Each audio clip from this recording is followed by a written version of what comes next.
Sí, entiendo. Alejandro, ¿qué te parece a ti la noción junguiana de inconsciente colectivo? Si la aceptas sería como extender el concepto de árbol genealógico a todo el conjunto presente, pasado y quizá futuro de la humanidad. Muy buena pregunta. Yo digo que hay un inconsciente individual.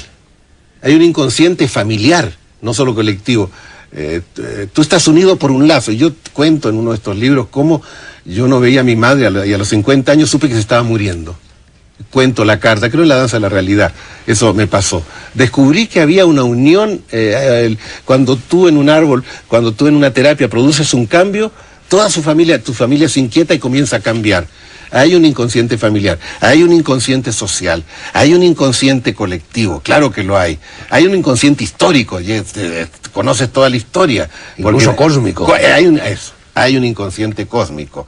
Y debajo de todo eso está ese ser, esa cosa impensable que llamamos Dios, esa energía que no sabemos qué es, esa es nuestra base. Y hasta allí podemos llegar. Sí. Tú coincides con Freud en reconocer que existe la necesidad de matar al padre. Pero añades que hay que matarlo de forma inteligente, con lucidez y sin rencor. Sí, no solo eso. Es decir, no hay que matar al padre, sino que hay que absorberlo. Porque matar al padre es un delirio de Freud.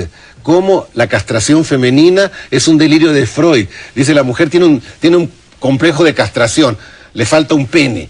Pero no, la mujer no necesita, tiene una vagina. Ella puede tener un complejo de cerrada, que cosa en su sexo, tiene un complejo de que la encierre.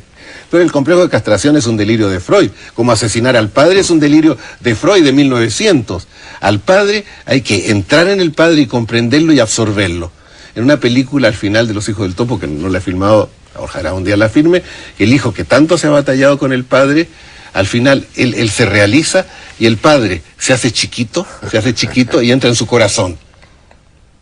A mi hija le dije, crece. Y ella me dijo, disminuye. Eso es genial.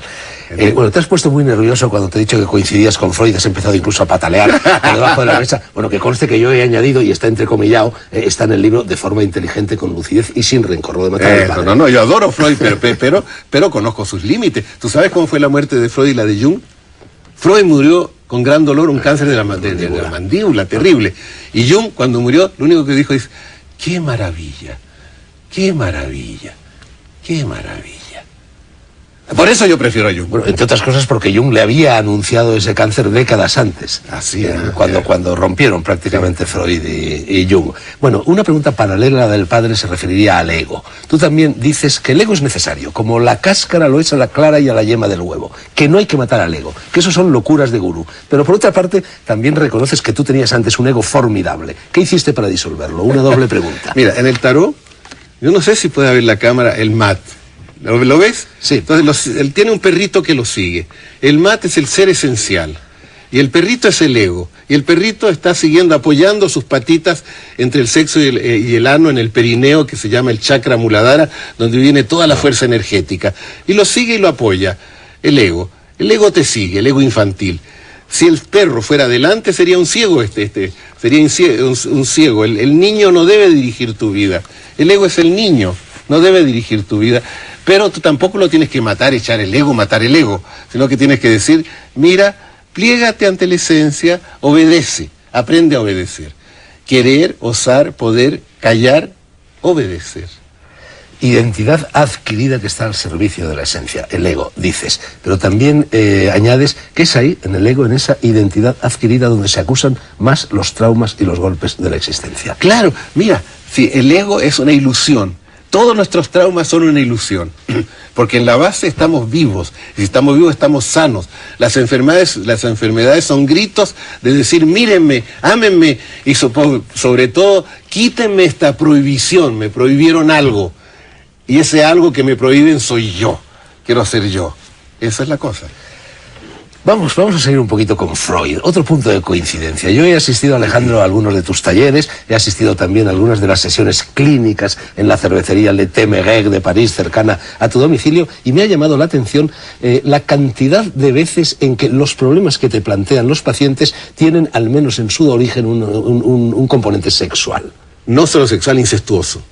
El ser humano es un animal incestuoso. A comenzar por Adán y Eva, los primeros, el mito es incestuoso, Adán y Eva.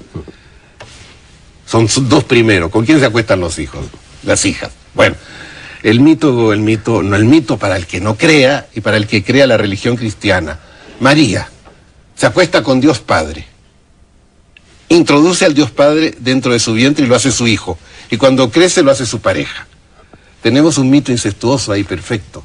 Entonces, así es. Entonces, en el deseo incestuoso hacia el padre y la madre, porque el deseo es ambivalente, es bisexual, nos marca la vida, y luego este amor que tenemos hacia el padre, si somos mujer, este hijo que queremos hacer con el padre siempre, lo deslizamos poco a poco hacia un hombre que tenga o las características del padre, o si yo estoy enfermo o enferma, que tenga menos que el padre para no destronar ni al padre ni a la madre.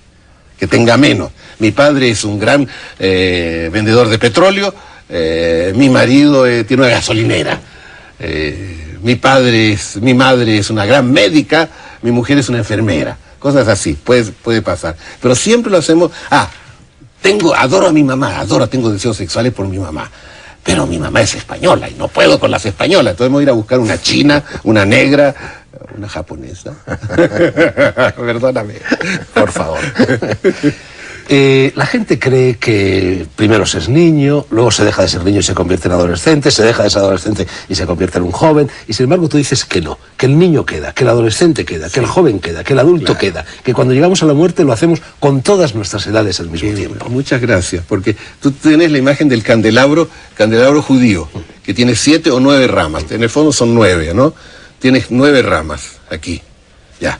Entonces, esta es la central. Entonces, el niño no lo cortas, sino lo sigues teniendo y pasas a la otra rama. Después pasas a la otra rama, pasas a la otra rama. Y después tienes 9 seres profundos en ti, 9 estratos, 9 no seres, ¿cómo te diría yo? 9 niveles de conciencia, que va del niño al adolescente, al adulto, hasta que llegas a la última, en la muerte, que tienes que llegar a la conciencia universal, a la conciencia divina. Hay que morir en conciencia divina. La gota divina se disuelve en el océano divino, que es el más maravilloso orgasmo, porque Dios es un orgasmo continuo. Hace aproximadamente mes y medio, como por desgracia sabes, se produjo aquí en Madrid un brutal atentado. Sí. Tú dices en la página 253 del libro, respondiendo a una pregunta, dices lo siguiente: la multitud, la gente en general, solo cambia de nivel de conciencia cuando está en un serio problema, como por ejemplo ante una catástrofe ecológica o el terrorismo. La multitud tiene miedo a los arquetipos porque los arquetipos son contenidos de alta conciencia, y eso produce miedo a la gente que no desea cambiar. Cada vez que nos enfrentamos a arquetipos nos estamos enfrentando a una disolución de la identidad. Cierto, para cambiar hay que querer cambiar. Querer. Después saber que se puede cambiar. Y después, al atreverse a cambiar, aceptar los cambios que este conocimiento nos da, los cambios, porque uno cambia. ¿Entiendes? Cuando uno toma conciencia, cambia, es otro ser. Uno está identificado con sus límites, con sus enfermedades, con su ambiente familiar, social y cultural. Entonces hay un miedo pánico a cambiar. Cuando la gente se empieza a morir en las calles por la polución, se van a limpiar las ciudades, los ríos, se van a limpiar, porque la humanidad tiene que estar en peligro de muerte para poder cambiar. El ser común. Y el ser común es el más importante de todo. ¿Tú crees entonces que un suceso como ese atentado, por ejemplo, puede contribuir a aumentar el nivel de conciencia de los madrileños, de los españoles, de los europeos? Yo tuve un hijo que adoré, Teo, y se murió a los 24 años. Y por eso tengo derecho a decirte, todo es para bien. Todo es para bien. Una vez que ya pasó, uno no quisiera que pasara. Pero cuando pasó, la actitud es decir, todo es para bien. Va a ser terrible, pero esto me va a hacer progresar. El yo se destroza, hay un pánico, y después se rehace más fuerte todavía.